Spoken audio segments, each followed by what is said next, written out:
Let me go first straight across to PDT, Achari, former Lok Sabha Secretary General, to understand whether Rahul Gandhi, as the leader of the opposition, has the right to speak every time he gets up in Parliament.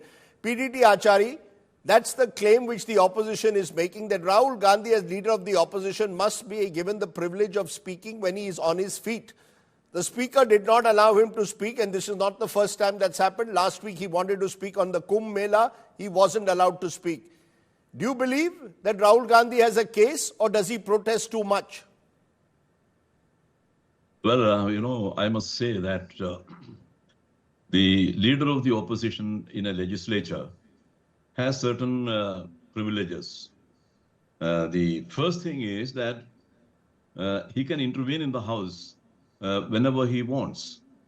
And the speaker normally, that is the convention. There is nothing in, there is no rule or anything.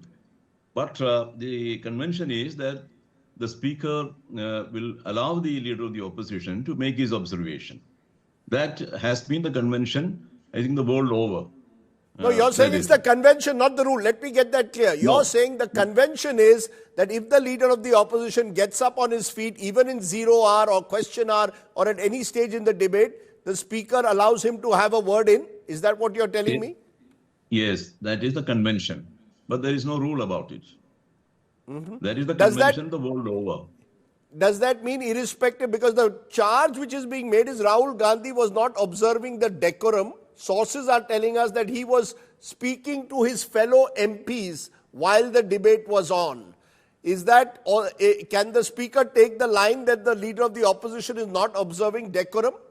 Or has the speaker gone too far? Well, I do not want to judge what the speaker has said.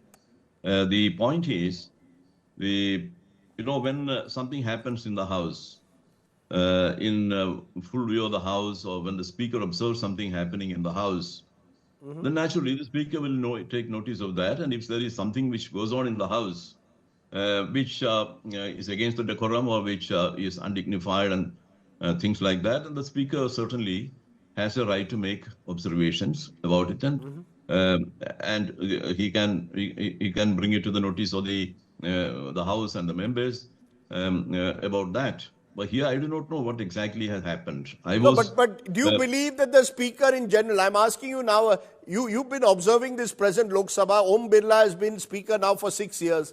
Is there a sense you get that he's biased against the opposition, does not give them enough time to speak? Because Rahul Gandhi is not the first opposition leader to question Om Birla and the way he's handling Parliament. Well, as a former Secretary General, I do not sit in judgment on the way the speaker conducts the House. That is something which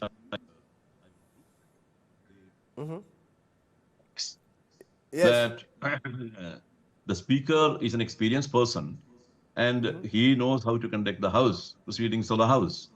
But here, if there is a problem, the leader of the opposition feels aggrieved about a particular thing which the speaker does, or the way the speaker behaves, or the speaker conducts the proceedings, he can bring it to the notice of the speaker.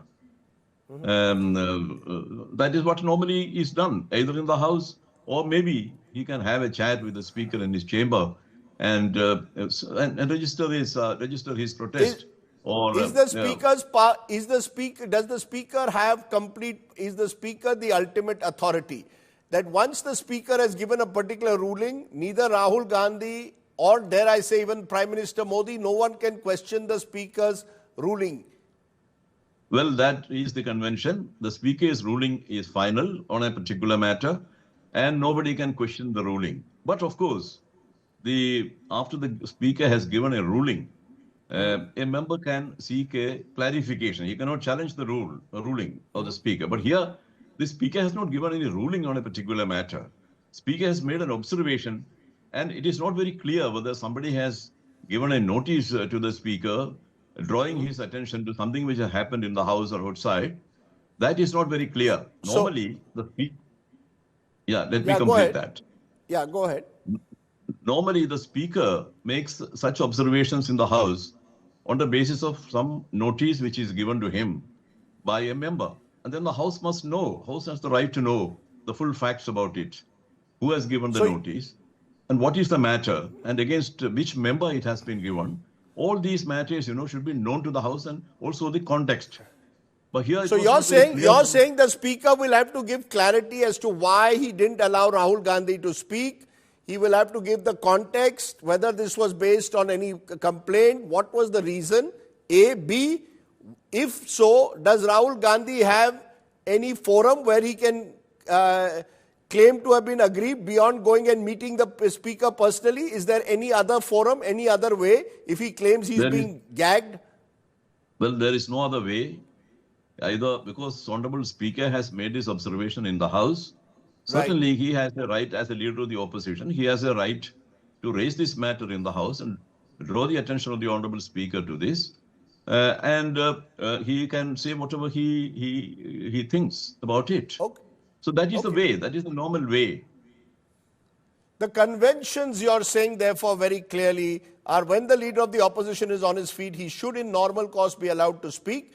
But the Speaker also has the final word, and therefore Rahul Gandhi versus the Speaker has become a testy issue. I appreciate you joining me, PDT Achari, to tell us what the conventions of the Lok Sabha are.